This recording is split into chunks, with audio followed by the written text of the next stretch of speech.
I was a very committed musician. I mean, I really loved to play, and it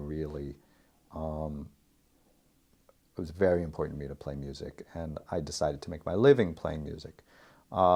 So, again, I think it was that felt like, in a certain way, playing these other kinds of musics were satisfying, but it wasn't filling the it wasn't fully filling the real gap that was there, um, which was a kind of a spiritual gap, an emotional gap. I mean, I'm one of those musicians. I feel like there's a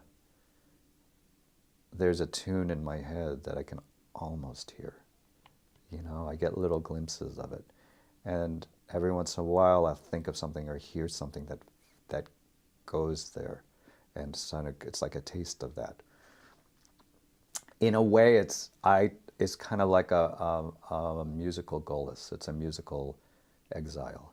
There's like this tune, and it's just out of reach. And by living one's life musically and otherwise in certain ways, it's like you take a step towards it. So I mean, we talk about Shabbos as being a little taste of Gan Eden, a little taste of paradise, a taste of the world to come.